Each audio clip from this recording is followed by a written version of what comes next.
Selon toi, il y a un budget avec lequel on peut commencer? Alors, en termes de budget, David, il faut savoir que vous pouvez importer un conteneur.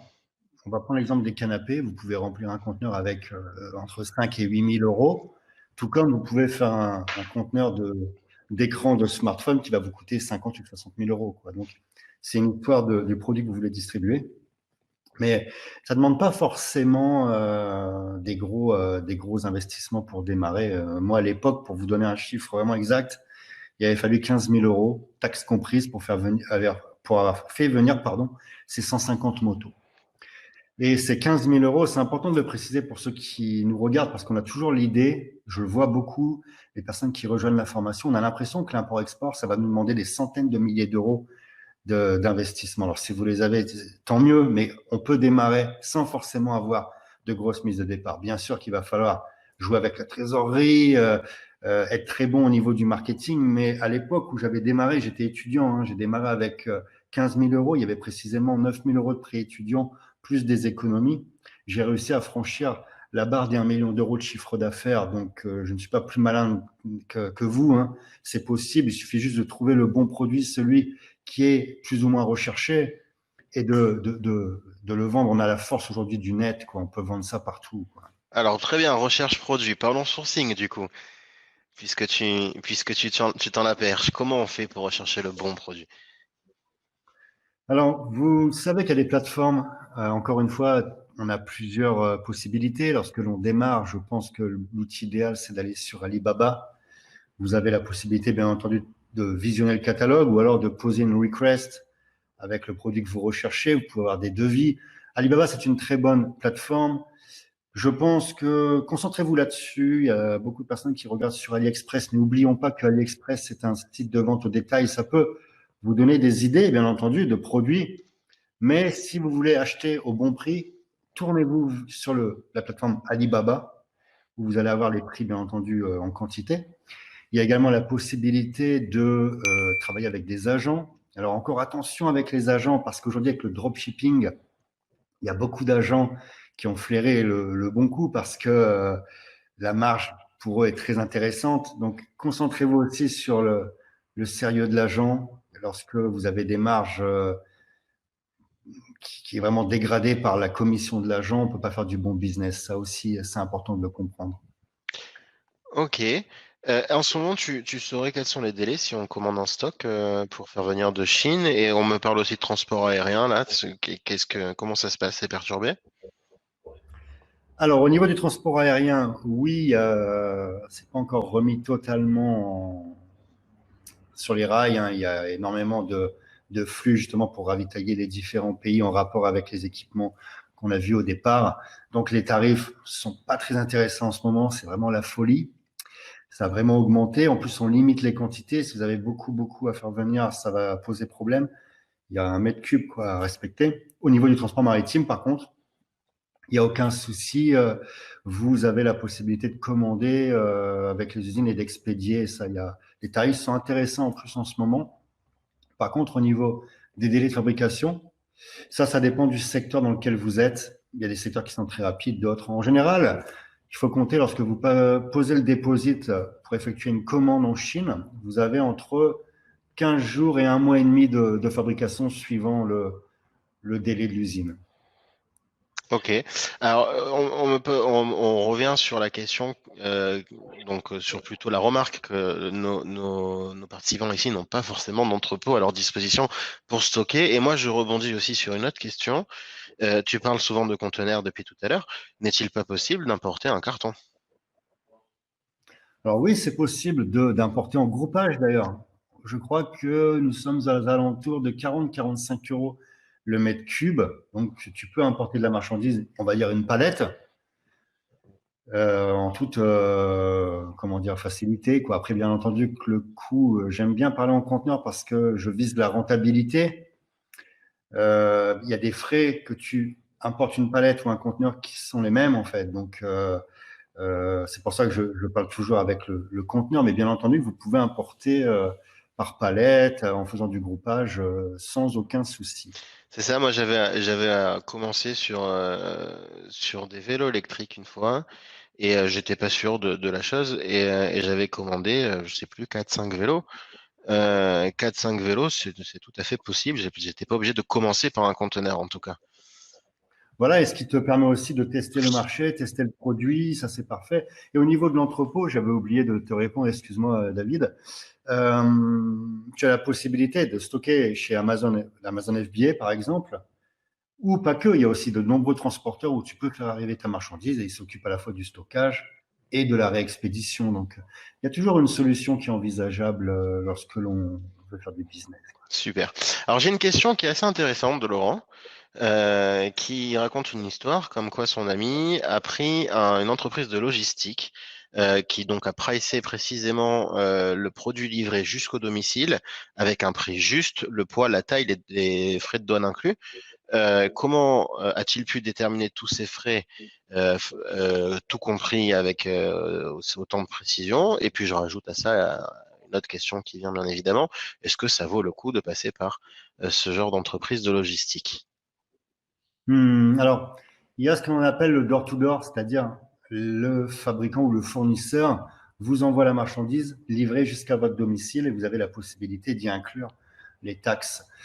Alors là, encore une fois, c'est un calcul tout simple, hein. Vous contactez les douanes avec votre produit, vous avez le calcul des DDD, les droits et taxes. On va vous dire exactement en fonction du produit que vous avez importé les taxes qui sont en vigueur dans le pays. Et en fait, c'est un calcul qui est tout simple avec le transport. Et puis, bien entendu, il y a une marge, donc une marge de sécurité. Si l'entreprise marche correctement, elle n'a aucun souci à facturer de cette façon. Ok. Et il y a des frais portuaires quand ça vient en bateau aussi, n'est-ce pas? Au-delà des frais de douane. Exactement. C'est aussi à Exactement. Vous prendre avez en des frais compte? de douane. Oui, par exemple, sur les mini-motos, on est à 10%, donc ça peut aller de 8-12% en général, suivant les produits. Mais renseignez-vous également lorsque vous voulez importer avec votre transitaire l'agent en douane, parce que il y a aussi parfois des lois anti-dumping. On va parler par exemple du vélo. Le vélo en France a une loi anti-dumping. Vous vous retrouvez avec une taxe qui est énorme pour justement protéger la fabrication française. Donc tout ça, c'est aussi à vérifier avant d'importer un produit, ou du moins lorsque vous avez un coup de cœur sur un produit, la première chose à faire, c'est de calculer. Là, généralement, qu'est-ce que l'on a quand on va sur la foire de Canton ou lorsque on fait du business, généralement, on a toujours le flair, on est tous comme ça. On tombe sur un produit, on a un petit coup de cœur, on se dit, ah, ce produit-là, j'y crois. La première chose à faire, c'est de se dire, OK, combien ça coûte à l'achat, combien ça coûte sur le marché et combien ça va me coûter quand ça va arriver chez moi. Et là, vous pouvez voir s'il y a une rentabilité intéressante. Alors, différentes questions. 45 euros le mètre cube. Combien de mètres cubes dans un conteneur complet, donc, du coup? Alors, si c'est un 40 HQ, qui est le plus gros conteneur, il me semble que nous sommes aux environs de 66 mètres cubes et vous avez le format 20 pieds, qui est la moitié, un peu moins de la moitié d'un 40, où là, vous êtes, il me semble que c'est 28 mètres cubes à vérifier. Ok. Et lorsque vous faites du groupage, par contre, vous pouvez, généralement, on va vous demander une moyenne de 3 mètres cubes pour commencer. Le minimum de commande, c'est 3 mètres cubes, donc voilà pour l'information. Super précis. Merci. Stockage et réexpédition. On trouve beaucoup de noms sur Internet. Est-ce que tu as quelqu'un à nous conseiller? Tu regardes sur Internet et généralement, choisissez une société, du moins, qui a bonne réputation et qui est présente à l'international. Ça peut simplifier. Également, il peut avoir le rôle de transitaire, c'est-à-dire dédonner votre marchandise et aussi la stocker. Prenez tout au même endroit, chose que Amazon ne fait pas, d'ailleurs. Alors, j'ai une question qui me vient parce que tout à l'heure, tu parlais de ton histoire et tu disais que tu avais apposé ta marque sur tes produits fitness. Donc, ça rejoint directement le titre de notre conférence. Euh, Créer sa marque. Facile, difficile. Alors, j'ai envie de vous dire, c'est facile et très confortable. Pourquoi? Parce que vous allez acheter en Chine et la Chine ne produit pas de stock. C'est-à-dire, lorsque vous importez, elle fabrique uniquement, il travaille en stock, c'est vraiment sur commande, quoi. Donc, vous avez la possibilité de brander votre produit, c'est très confortable. Vraiment la totalité. Moi, j'avais choisi la couleur des machines, la couleur du cuir, j'avais posé le logo, également sur les marques de mini moto, vous avez la possibilité sur absolument tout. Et c'est vraiment la chose qui est importante si vous importez et même si vous faites du e-commerce, dropshipping. Je ne sais pas la cible que tu as, David, si le dropshipping est présent, mais c'est vraiment important de brander vos produits, de créer une marque. Ça va vous différencier de la concurrence. Ça ne vous demande pas un gros travail en plus et vous avez vraiment un produit qui est personnalisé, qui est le vôtre. Et ça, c'est le luxe avec la Chine, parce qu'on peut absolument tout demander. Ils vont pouvoir réaliser votre design. Alors attention, je dis bien, quand je dis brander le produit, il faut bien prendre en compte qu'il y a des normes, des certificats, etc. quand le produit est créé.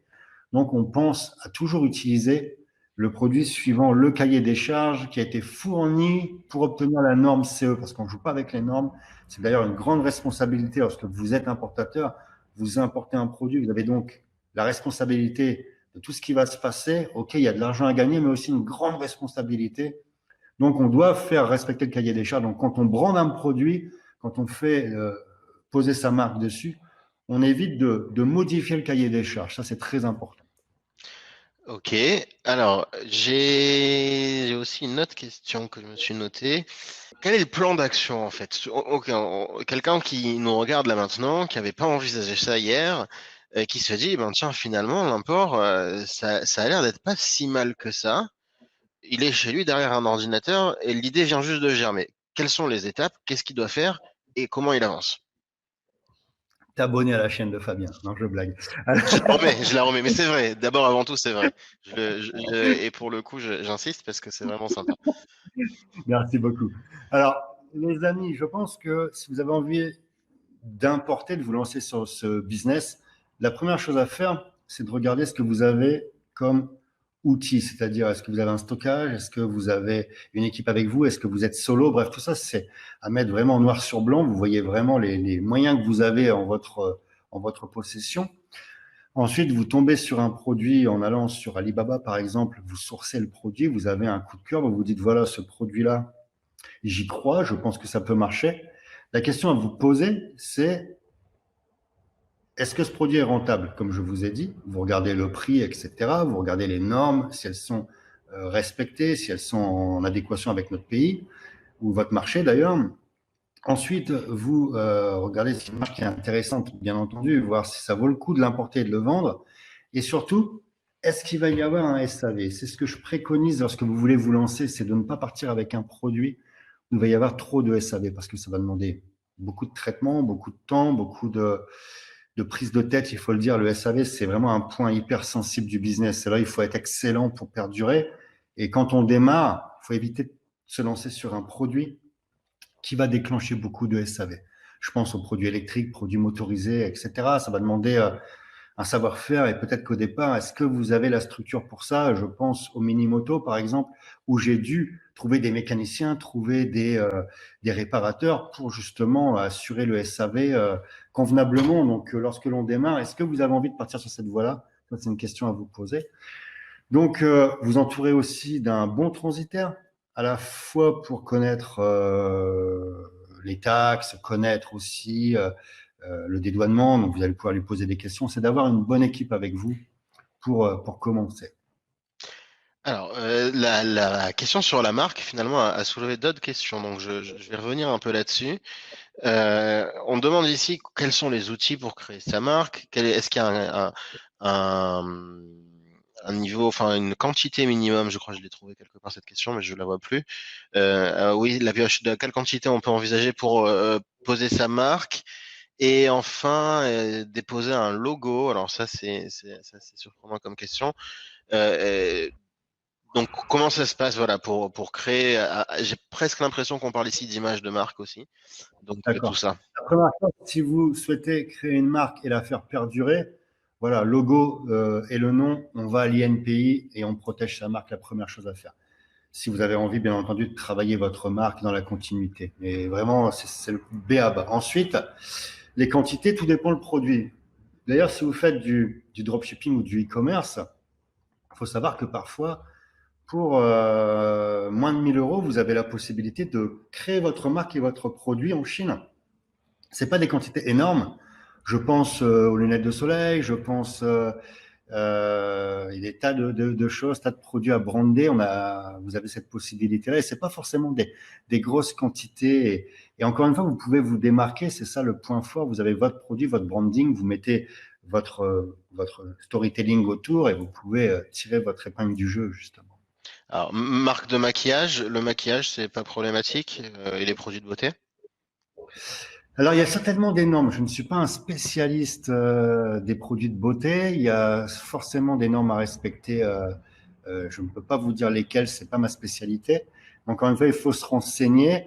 Mais je sais que la Chine, et d'ailleurs, renseignez-vous également sur la Corée du Sud, qui est un gros fabricant de produits cosmétiques de très bonne qualité.